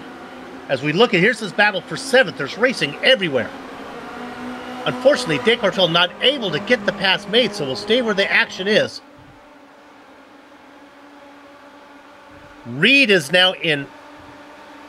I'm looking at Reed in 13th position. Is he a lap down? Or is my timing and scoring off with Reed?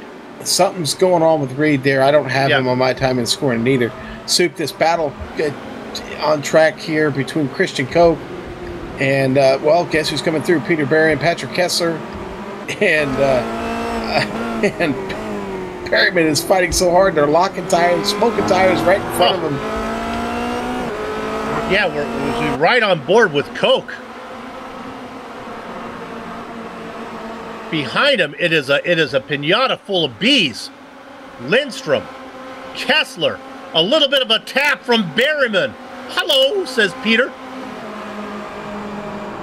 Now Berryman has got around Osterkamp, so he's up to 9th.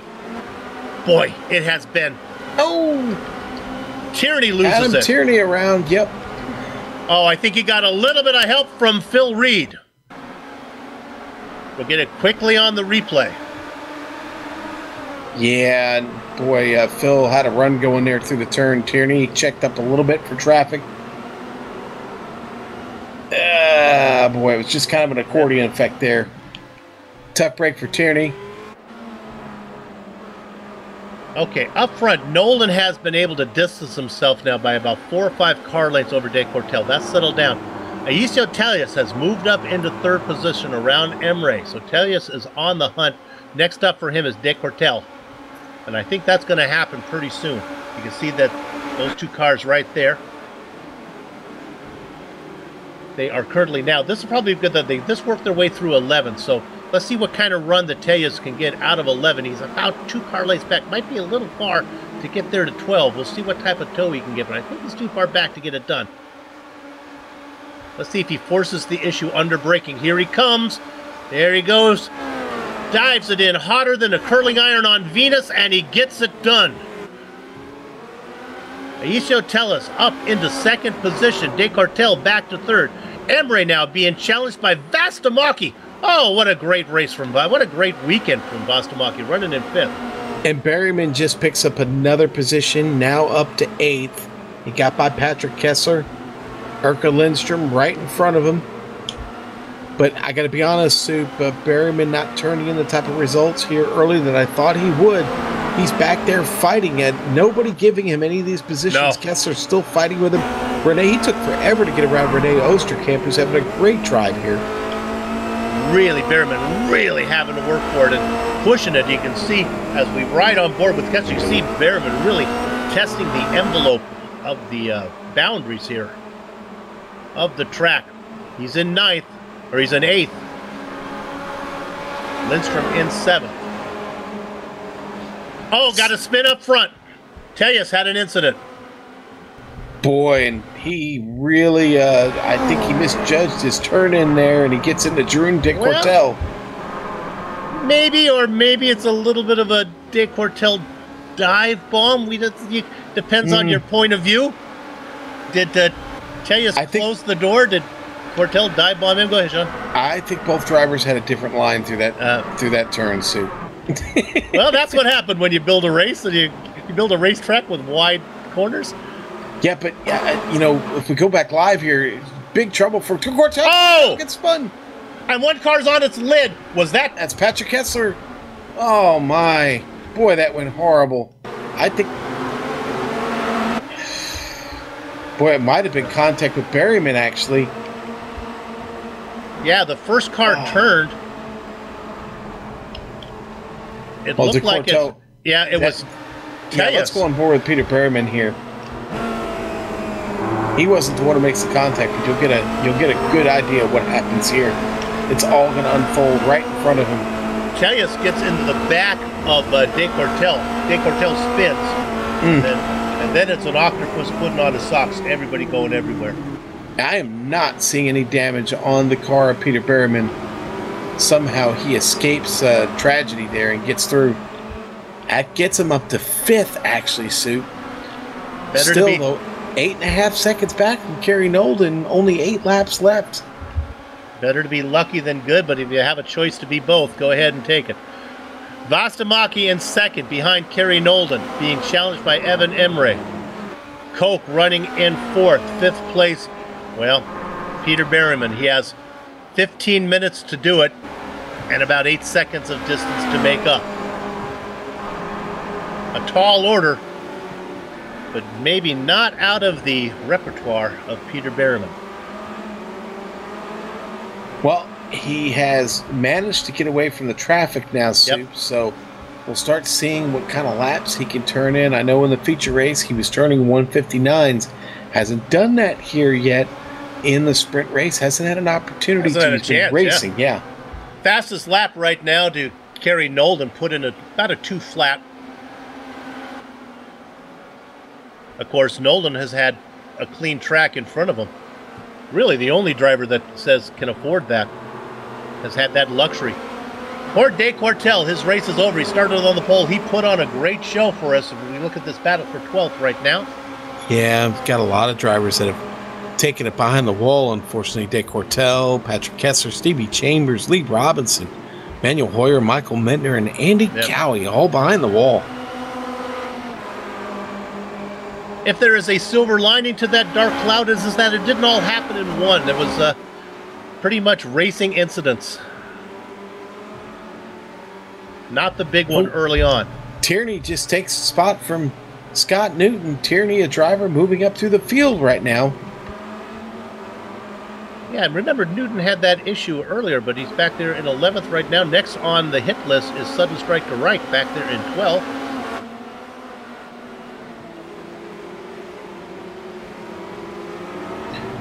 Tierney now has Ty McLeod in front of him.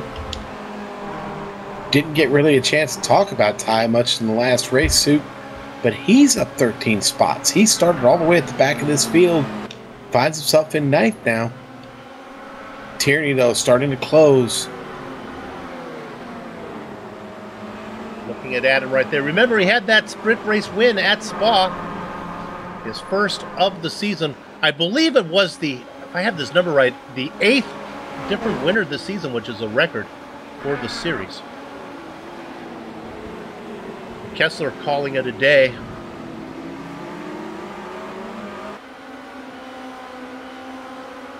Looking at now 12th position again. This is a good battle. Now we're up to Kerry Nolden back up in front. We'll give you an interval there. It is almost 8 seconds back to Peter Berryman. In fact, I believe my timing and scoring can actually be a little more precise than that. How about 7.7 seconds from Nolden to Berryman, who we'll keep an eye on. A half second before he gets to Christian Koch, our point leader. Really, that's probably where we'll want to focus right now. And once again, our director reads the commentator's mind, and he has us right there. Evan Emre in third, Koch in fourth, Berryman in fifth. All within shouting distance of Peter Berryman right now. They work through the sweeping right-hander that is the 13-14 combination. Down through 15. Now, Sean, is this the stadium section down here? The 16, 17, 18 is where Yes, that is, Soup. Yes, sir. Right on the other side of the big hill there. Now, let's stay on this a minute.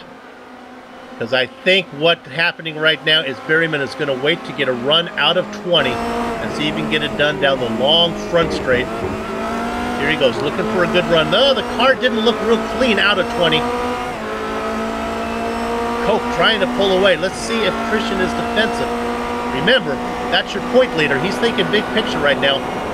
Berryman, oh my gosh, he brought that in from Alabama to make that pass. Peter Berryman.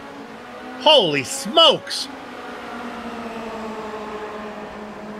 That's on Christian Koch. That's not on. That's impressive of what that is.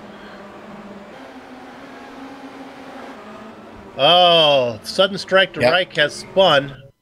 It spun in a hairpin. Right in front of Scott Newton. At the top of the hill. That's certainly an easy place to get out of shape. That's an interesting challenge of braking and getting the car settled to turn it in. Those two drivers getting around were Morris and Newton. We are back live now. We're going to go to P3 because here comes... Oh my goodness. Here comes, it already happened. Peter Berryman has the spot. He got it from Evan. Look at this though. Evan Emre fighting back. That's why his parents named him Really Tough, because he does not give up. Evan R.T. Emre fighting back. Maybe try and cross him over here. Not going to happen. Yeah. Emre under threat here. No, Christian Koch sliding in. All that effort from Emre gave Koch an opportunity to get there. Thompson now back there would like to get through those positions. Meanwhile, Berryman has got around. He is now in third. 1.4 seconds to Jonas Vastamaki.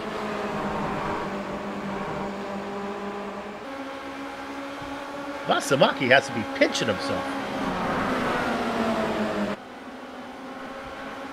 Oh, we'll see. We'll see what the Finn has got here. As Berryman tries to catch him.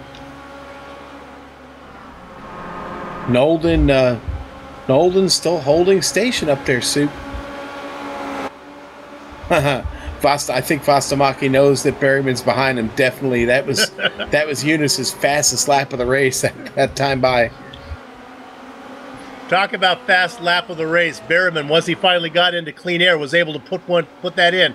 Put in a 1:59.8, about 0.7 of a second faster than the race leader right now, Kerry Nolden. So one more bonus point, as if he needs any more, to Peter Berryman. Josh Thompson has left. Was it a DQ? I think it might have been Soup. He was on the edge. Haven't really talked about the drivers that are on the edge, but we've got a couple of them out here that are close. Actually, a few of them now that I look at that. We're going to look at the replay. Remember, he had that spin earlier that we saw, and then that probably got him a few. And here we're going to go on board. Hang on. This may actually take us to wherever you go.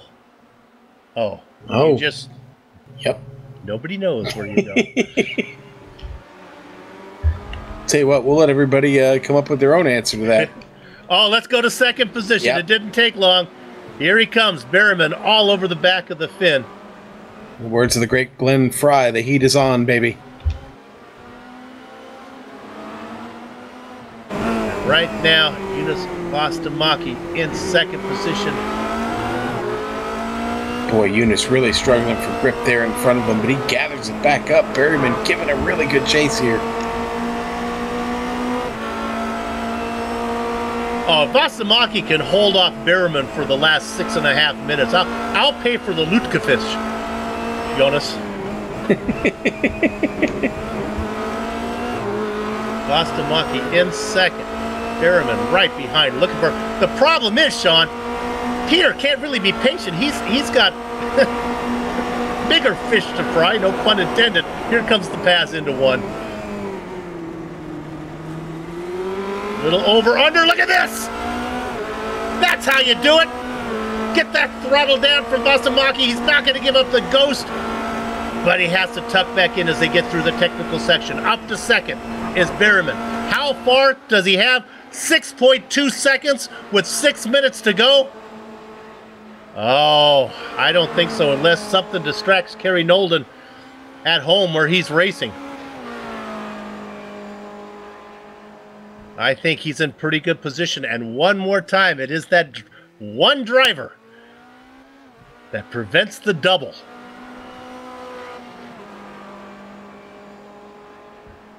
Koch has fallen back to fourth. Osterkamp and Emre in a battle for Osterkamp and it's Osterkamp and Emre in a battle for fifth.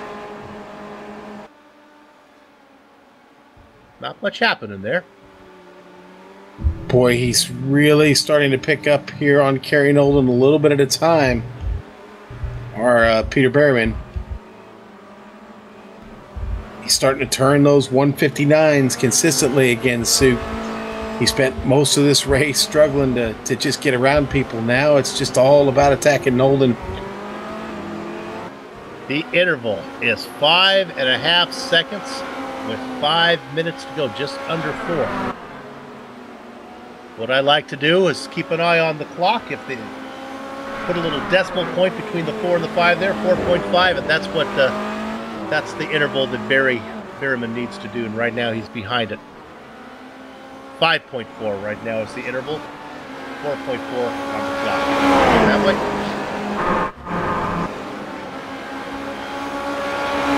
I gotta say, Berryman is just putting in. He really wants this.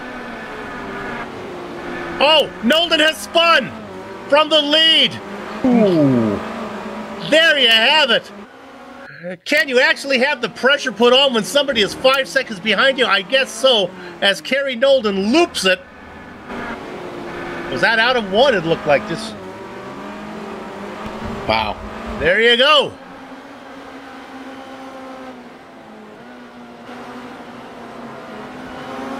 Kerry Nolden so close, had the win. Well, Sue, I think we got one. I think we got our double. Maybe. I don't want to call anything yet. We still got a little over 3 minutes to go here. But, Kerry Nolden now in a battle with Vastamaki. Vastamaki looking to get that second spot. Yeah, and this is going to be a good one because Christian Koch's right there too. He's just outside the podium. He wants one of those spots for sure. Kerry Nolden has to be saying, what could have been? Ooh. Oh my, it gets worse as Vastamaki gets him a little bit of a love tap. Oh boy.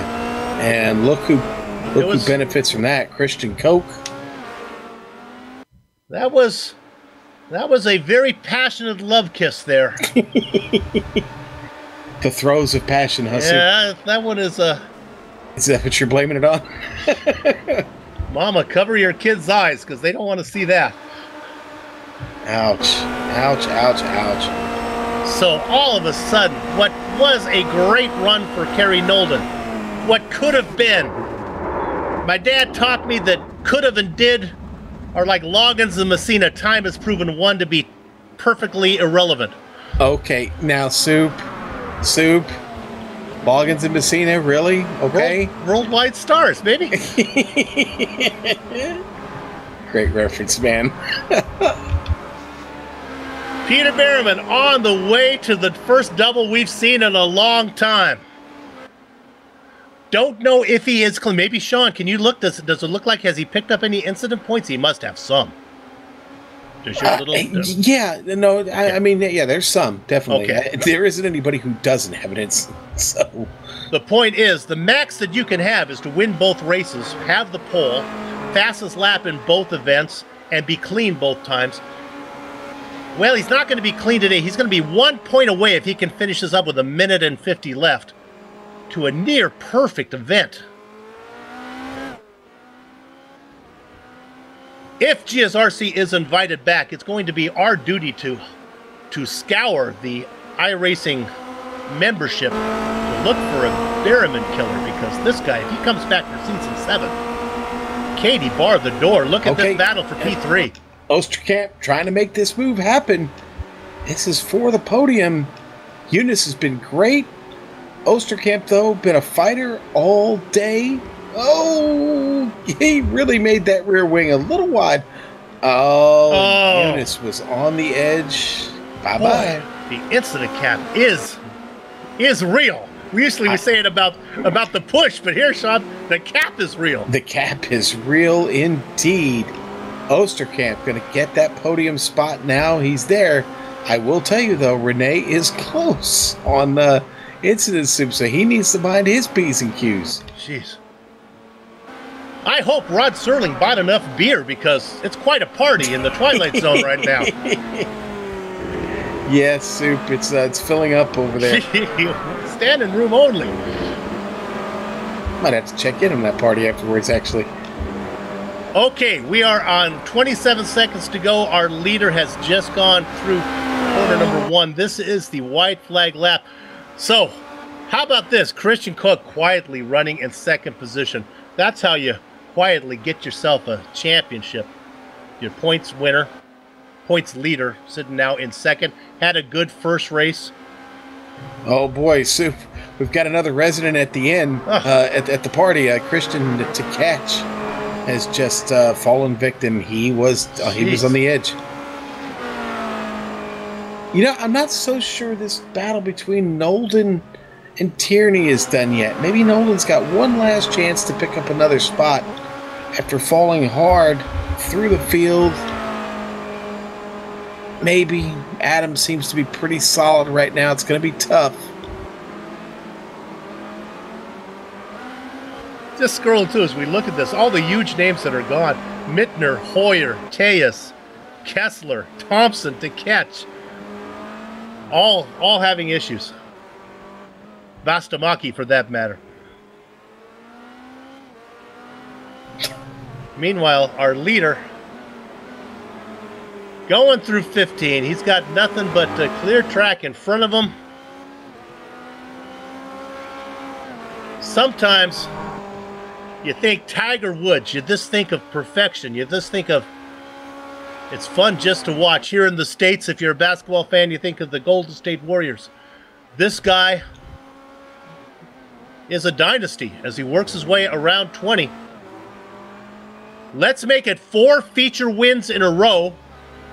And now the first double we've seen in a long time goes to Peter Berryman. Christian Koch quietly gets second. I'm impressed by that. That was impressive. Do we have a battle out there on the track anywhere, as there's only 12 cars left on the lead lap? Looks like they're all just going to cycle across. Yeah, I think they're all going to go quietly in the late afternoon sun here of Austin. Ty McLeod coming around, finishing his lap. Daniel Morris, sudden strike to right, going to take 10th. Phil Reed had to settle for, looks like, 11th, and last car on the lead lap. Last car on the track. Last car on the track, yes, that's right. Would be Scott Newton as he comes across in the dozen position. Okay, with that, what we're going to do right now is the music starts to play here on the Global Sim Racing channel. We'll take a short break, but don't go far. Sean and I will run down the entire finishing order, talk to some of the drivers, and then put a lock on the gates. Back in a few.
Welcome back to the Global Sim Racing Channel's coverage of Apex Online Racing's Formula Renault 2.0 Championship, Round 11 from COTA.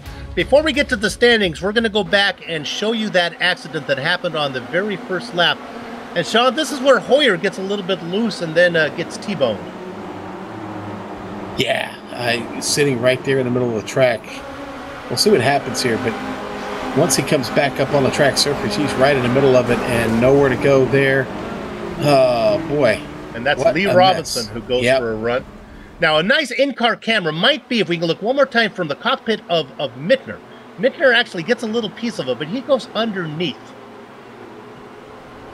Yeah, Mittner actually gets a pretty good piece of it because that ended his race, too. Apparently, there had been enough damage there sustained that he was not able to get back out on track. And then, boy, he got more than I thought. Yeah, he got underneath and caught the. Robinson stuck the landing. I'll give him that. I'm going to give him a 10. Yeah. Now let's see. What is the Russian judge going to give him? Oh, they're always tough. I know. Well, there you have it. So that's our first lap as we see it coming at you right now. We looking at it one more time, Director? Is that what's up? Oh, we are back. Okay, so let's go ahead and run down your finishing order now. By the way, Mittner ended up down there in 22nd position. Hoyer got 21st. Robinson 20th. All the guys that were involved in that incident. But up front, it was the double. He wasn't perfect, as we think he had some incidents this time. He missed the perfect event by one bonus point. It goes to Peter Berryman. My goodness, it was impressive. Christian Koch, though, coming home in second. We're not sure if he's done enough to clinch the championship yet. I think he's going to have to show up for that last race. Rene Osterkamp, Evan Emre, and Adam Tierney round out your top five. Kerry Nolden, he led for a while. He had it 5 seconds lead with 5 minutes to go, and he spun it. He's going to have to settle for sixth. Urkel Lindstrom, Ty McLeod, and Daniel Morris round out your top 10. Crackers? All right. Phil Reed going to finish right where he started in 11th. 12th going to go to Scott Newton. Eunice Fastamaki, 13th place. Christian Tkach, 14th. Josh Thompson, 15th. Jeroen de Cortel, 16th. Patrick Kessler, 17th. And Seo Tellas, he's going to finish 18th. 19th, going to go to Little, Stevie Chambers. And Lee Robinson, who we saw on his lid, unfortunately going to finish 20th. 21st, going to be Manuel Hoyer. Michael Mittner, 22nd. And Andy, the Milkman Cowie. Tough day for him, 23rd, Soup. We got an interview. Let's talk to a driver who had a much better feature race than he had in the sprint race, and I'm talking about Josh Thompson. I believe he came in third in the feature. Is that right, Josh? Is that what my notes show? Second. Third place. Second. Second. Okay. Yeah, second. Second. Yeah. I know I was a bit behind Pete, but I was still there. I was still second.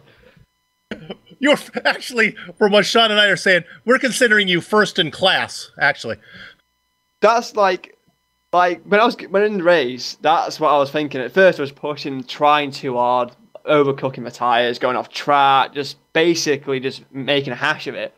Then I realised he came in series quite late. Yes, he's gained so many points up to where he is, but it's not really going to affect where affect me in a championship. And obviously from my side, I'm more bothered on it's still quite close between Infinity. I don't know what the other team was who were close with. I think it was Phil Reed, but. So I knew my main goal was to beat those, so Pete winning took points away from him. So once I realised that, I just took it easy and managed my own race. And managed to finish second in it, so... In the sprint race, we saw you have a little trouble early. Did the incident cap get you? I had 2 big incidents, which then caused it, really. Lap 1, it was on the broadcast when he showed the first lap, lap 1 crash, the big one in the middle. Going up the hill, I managed to get everyone around. Went around the outside of Osterkamp. As I got alongside him, he tapped my rear wheel, which then sent me left, which gave me a 2x straight away. Then I got a massive slowdown, so dropped to the back of the field, came back through, and I was in the same chat as Pete, so I was trying to work with him to come through.